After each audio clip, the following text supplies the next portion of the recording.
Hello guys, this is Lynn Afros. Welcome back to my YouTube channel. If you're new here, please do consider subscribing. And today we want to chase away snakes from our compound, and these are our tools of trade. And we're targeting a specific place in the homestead where it's been growing really bushy, and we want to just clear it. So this place has been really bushy, and every time we're afraid that we might be stepping on some wild animal that creeps in here, and that's why we have this snake plant around here, which apparently does keep snakes away.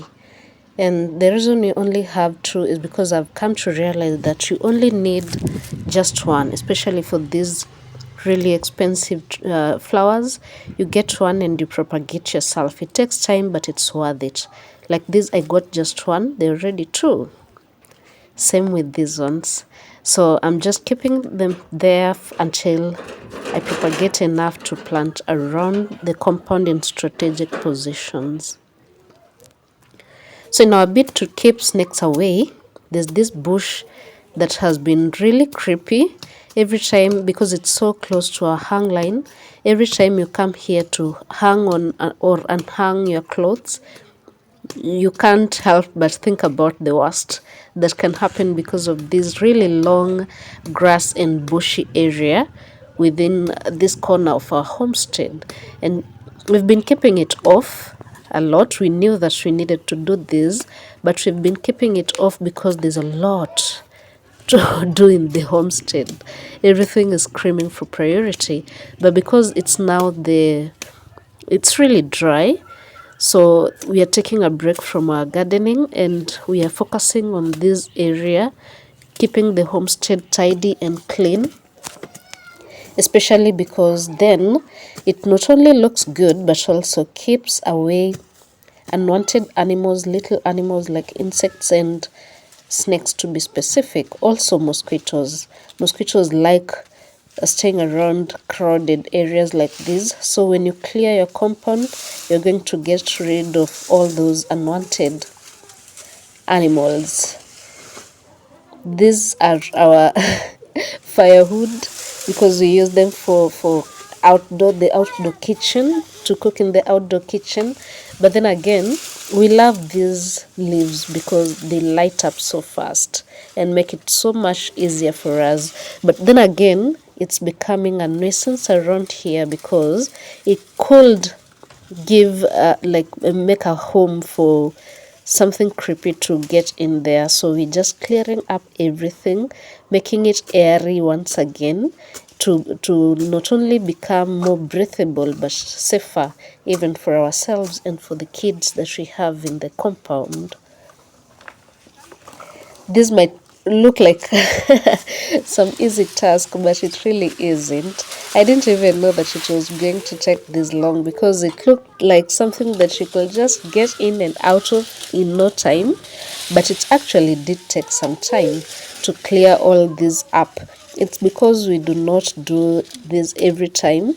It takes some time before you maintain your compound. Now this is the thing with homesteading.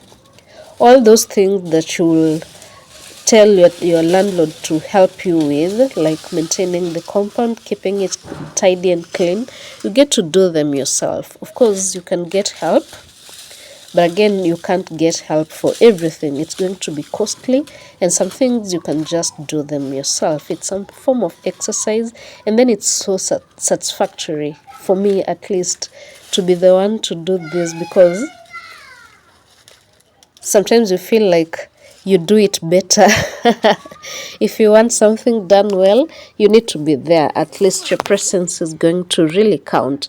And again, of course, you need to also have a helping hand for you not to be worn out. I don't know if this is a myth, but around here we tend to believe that there's that characteristic smell that snakes give when they're like shelling off their outer scale or something, and it smells like cooking rice. I don't know whether it's just a myth, Tell me down below in the comment section, do you also know of this myth? But I tend to believe it's true, because sometimes you're just in a forest somewhere, or in the or in the shamba somewhere, and then you get this smell of aroma, like of rice, cooking rice, and then you wonder how comes there's no kitchen around here. So I tend to believe it's actually true. So sometimes we get that kind of smell around here, and we know for sure that there could be a few snakes around here. We've had encounters with a few, only that they're so tiny, very little, but still, a snake is a snake. A snake bite is a snake bite. So we don't want to entertain them. I saw somewhere where they were saying that for you to get rid of snakes from the compound, you can give them like water, drinking water at strategic points. And I was like, okay, that could not be me. That cannot be me. Because then it's like you're acknowledging that you're actually living with snakes. I think reptiles, I have a phobia for reptiles. I do not like reptiles at all. So the thought of just saying that we are living together in the same homestead, we are coexisting, and I'm like giving you the snakes water, okay, that cannot work for me. I'll rather eliminate them. I know it's not very easy, but that's what we're working towards. So we clear the compound really regularly, and then again we have a cat around here. Cats know how to hunt for these little creatures around the compound, and they are specifically hostile with the enemies with snakes. There was a time we caught a snake and killed a snake in the garden, and then the cat took off with the remains, and it actually ate the whole thing, and that was weird for me. I didn't know that cats actually enjoy eating. I thought they just enjoy hunting and killing. I didn't know that they actually love to eat snakes, but that's a good thing, because we have a cat around the compound. We actually bought the cat because of the rodents. The rodents love when we have harvested some maize around the compound, because they love eating the grains. So we acquired the cat specifically for that, and it has done a really good job. Nowadays, we do not really worry about rodents anymore, because the cat is sufficient to keep away the rodents from our home. We no longer see them. There was a time they were just getting too cozy. They are now like our pets, because you will walk into the house, in the room where we keep the maize, and you will just see them walking around, and you are like, no, this is too much. They were getting too used to us. And so we got the cat, and since then, maybe they know how to hide better, but we've not had an encounter with them again. The cat really hunted for them at first. Nowadays, we rarely even see a cat. I think even the mere sound of the cat keeps the rodents away. But the additional advantage was the cat gets to keep snakes away as well, which is an added advantage for us. And again, the chicken around here sometimes makes some form of noise to alert you that something creepy is within the long grasses, and so you know that you need to be careful, you need to do something about it. And so all these animals, it's like a little ecosystem around here, where we living off each other, like we're gaining from each other, the animals and us. But especially, we do not want to have such kind of relationship with the snakes around here. So today we are specifically out here to clear. This is actually a lot of work. I didn't know that it was going to be a lot of work. But again, you start thinking that you're going to do just a little bit, and then you think about another thing that you want to do. That's the beauty of having a home, or owning the place where you live in, because you're free to make decisions on the go. Like right now, I hadn't thought about cutting these flowers down, but because I realized that they have overgrown, And I've also my taste in flowers has changed ever since we planted these flowers. I decided that we no longer need this because they're so bushy. It's so hard to contain them. So rather than just trim them, we decided to do away with them completely, and instead I want to now plant hibiscus around here when the rains are here. The good thing with the hibiscus is you can shape it so that within the ground there isn't too much bush, and then you can now allow the bush to form above the ground, somewhere above the ground, and so you get to enjoy the flowers without the fear of anything harmful being harbored on the ground where the bush is. So along this the entire section, we're going to do flowers that can actually grow like trees, and then I'm intending to do those little shrubs that do not really overgrow. That's the kind of flowers that I'm going to do at the base. Flowers are good because of course they're aesthetic, but again they also like demarcate or landscape the compound, and they also prevent soil erosion. So rather than just having the soil being drained away or washed away all the time when it rains, when you have your flowers in place, they're going to hold the ground better and firm, and you're going to have demarcations for every space. So we're still going to do flowers in this section, but just not this kind of flowers, because as you realize, they're really bushy. So we do not want to entertain that again. I think we learn along the way. At first we were excited just to have flowers that flower throughout. Like this is a really dry season and they're still here. So we are grateful for that. But still, we wouldn't want it to overgrow like this. Next time I think I'll rather trim it early enough to maintain it like a little bush rather than letting it to overgrow like this. Just behind here, we have a lot of lemongrass. Lemongrass is also one of the strategies we are using to prevent snakes from getting into the compound, because they also are some of the plants that are believed to repel snakes. I don't really know if this is true, do not quote me, but I've seen so many people say that lemongrass and snake plants do keep snakes away from the compound, and they're beautiful, and the lemongrass comes in handy for our tea needs. So why not we just keep it around here for all these other advantages, and the advantage of also keeping snakes away from the compound. And also our goats like munching on them, so they're also food for them. But of course they have also overgrown. See, they have quite overgrown because we only have 2 goats. And a funny thing with the village, whenever it's the harvest season, we have a lot to feed the animals from, because all this vast land is open for us to just take our animals out there and graze. I'm even thinking it will be a good idea to rear a cow, just one cow. Because growing up, we had cows, but they were fully zero grazed, and it was a lot of work to feed them.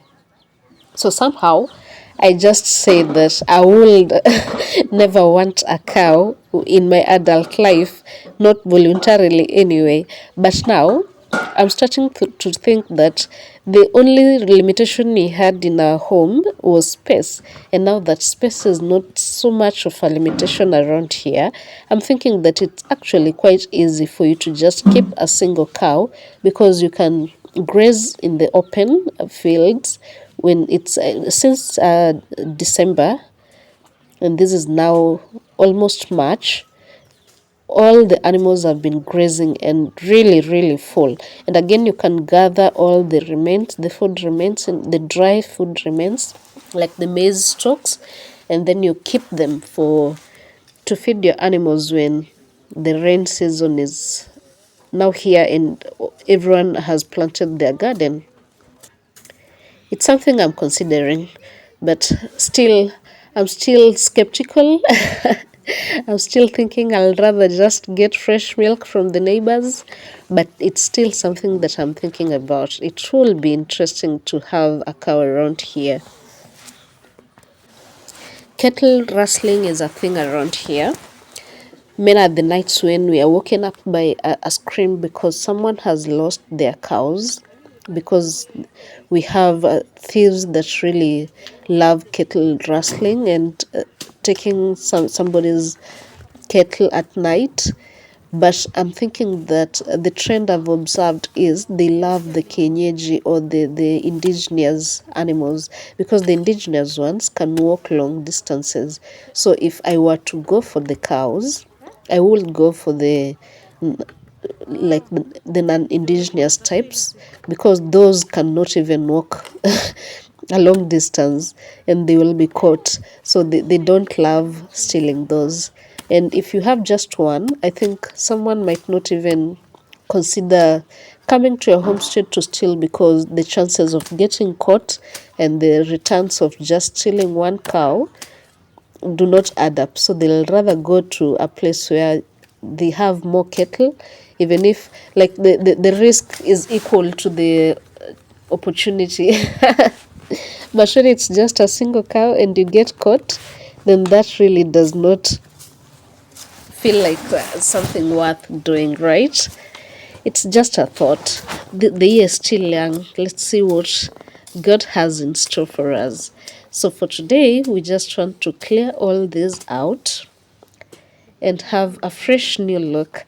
It's funny how just a simple change around here can make the homestead look all the more better, all the more fresh and airy. The kids were exclaiming about how beautiful it now looks, although no one has complained about the area being bushy or needing a cut. But when we decided to do it, my helping eye, everyone now was admiring and saying, this was long overdue.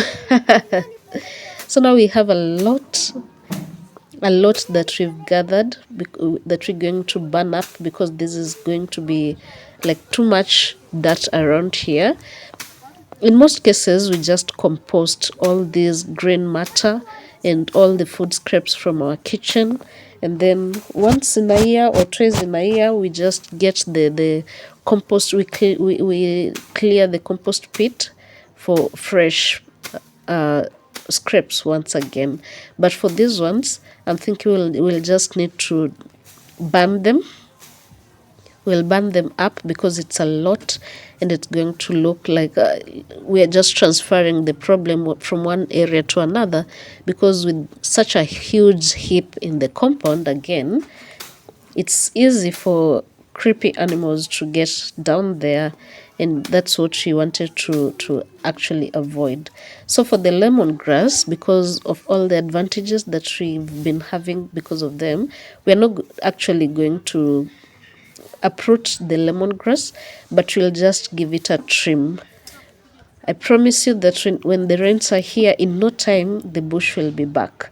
But at least we have some fresh air for now, because animals like to hide in places where they're seldom disturbed. And if you disturb the area everyone or now and then you're not likely to encourage the animals to get to like hide in those places.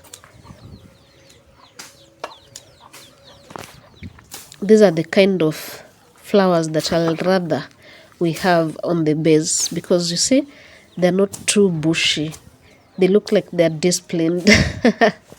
They don't get out of hand or overgrow. So the little green flowers here are the ones I'm going to transplant to that area where we've just uprooted. But for now, we just want to also trim this part of the lemongrass. It has really overgrown.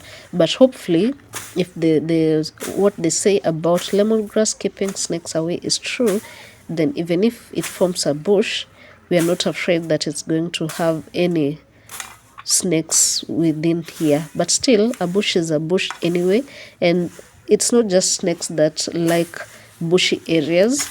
Even insects and all other creepy animals can get in there, so we just want to clear it and give it a good breath of new life for today.